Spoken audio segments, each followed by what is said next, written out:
Assalamualaikum warahmatullahi wabarakatuh. Selamat pagi. Berjumpa kembali yang bersama saya Zaki. Oke, di kesempatan kali ini saya akan demokan cara lapor SPT masa PPN ya. Oke, langsung saja di web e-faktur. Silakan ketikkan di browser teman-teman web e-faktur. Ya, jadi lapor PPN sekarang dari tahun lalu ya di web e-faktur, jadi tidak pakai SPT lagi atau e-faktur lagi. Oke, dan pastikan sertifikat elektronik sudah diimport di browser ya. Jadi tampilan seperti ini. Kalau belum diimport di browser nanti nggak bakal bisa buka web e-fakturnya. Oke, ini klik OK. Nah, kemudian kita masukkan password. Nah, kalau sertifikat elektronik belum ada di browser, nanti ini NPWP dan namanya tidak akan terbaca ya. Oke, kita masukkan password, kemudian klik login.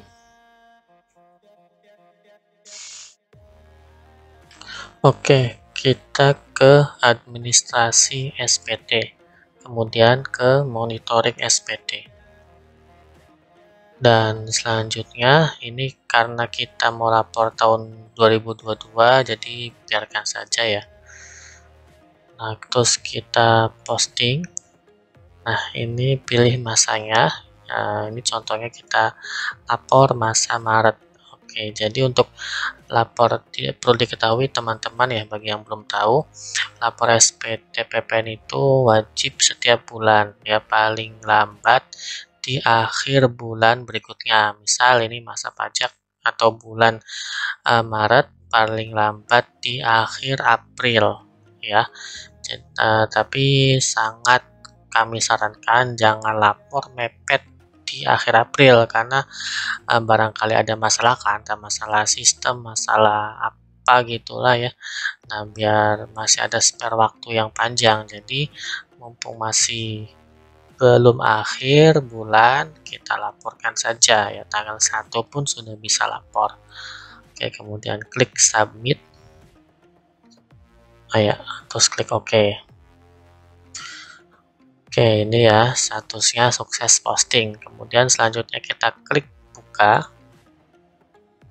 Nah, kemudian ini formulir ini bisa dilihat ya rinciannya. Misal kita mau lihat penyerahan dalam negeri, bisa kita klik tampilkan. Nah, ini ya, atau kita mau lihat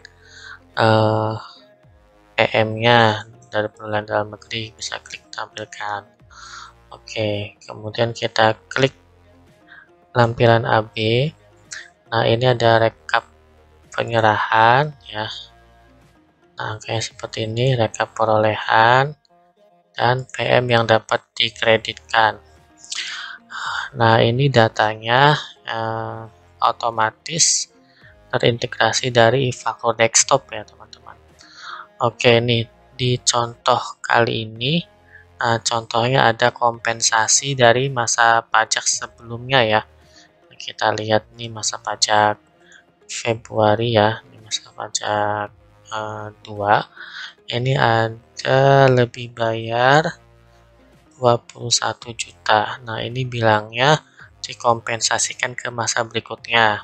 Jadi di masa Maret jangan lupa kita akuin lah kompensasi ini ya. Caranya di tadi lampiran AB, kemudian di Romawi 3, ini pajak masukan lainnya, kompensasi kelebihan PPN masa pajak sebelumnya. Nah, ini diketikkan teman-teman. Berapa tadi? 21626 ya. 21626 juta. Oke, maaf, 21626 juta. Oke, samakan lagi. Oke, udah benar ya. Nah, kalau sudah, kita centang ya. Jadi lapor SPT harus jujur teman-teman. Kalau ada kompensasi silakan di akui kompensasinya. Kalau tidak ada, jangan coba-coba untuk mengakui kompensasi ya. Oke, kemudian klik submit. Nah, ini pilih sertifikat. Kita taruh di mana tuh sertifikatnya? Dicari dulu ya. Nah, ini sertifikatnya. Kemudian klik passphrase. Kemudian klik setuju. Oke. Lanjut ke bagian induk. Kita lihat di penyerahan barang jasa. Nah, ini penyerahannya 7.079 juta sekian ya, PP-nya 7 juta. Kemudian di perhitungan PPN kurang lebih bayar. Nah, ini ada kompen karena ada kompen yang dari bulan sebelumnya, jadi ada lebih bayar 14 juta. Nah, kalau lebih bayar, kita fokus ke huruf H, PPN lebih bayar pada. Nah, kalau ini kan bukan pembetulan ya, kalau bukan pembetulan, klik 2D. Nah, kalau pembetulan, klik ini nih, 1.2 ya, bisa 2D, bisa 2F. Oke, nah ini PKP pasal 9 ayat 4B itu nama kerennya ya, istilah pajaknya itu PKP resiko rendah.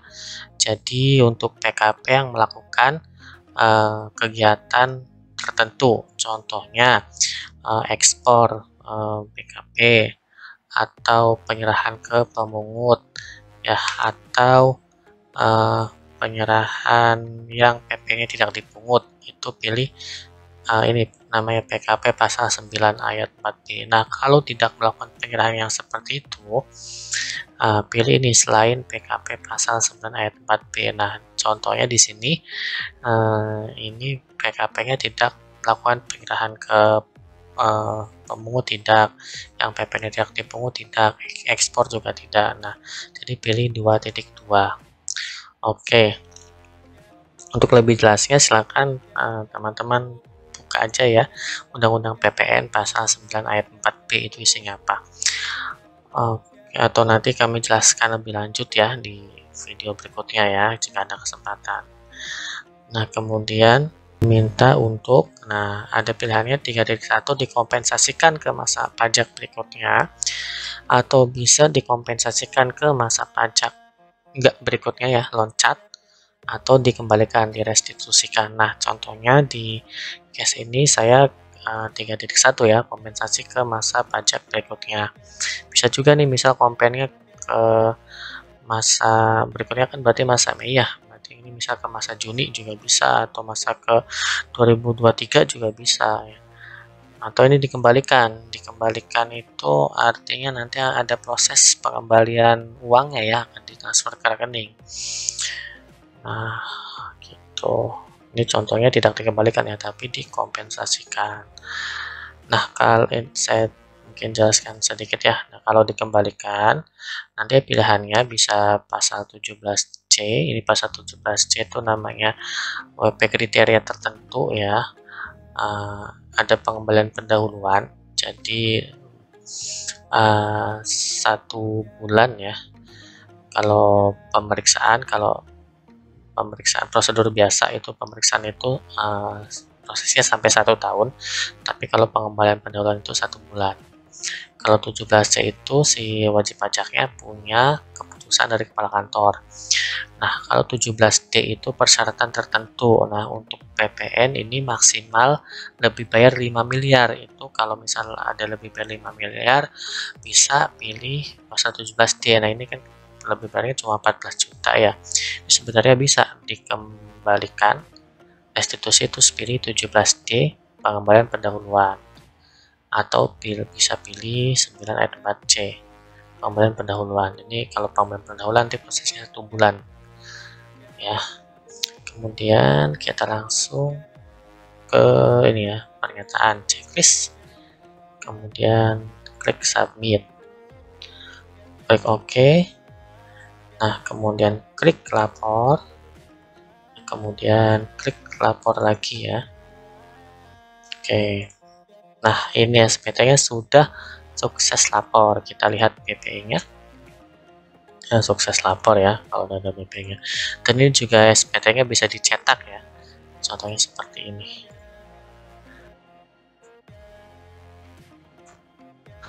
Oke, sekian teman-teman untuk tutorial kali ini.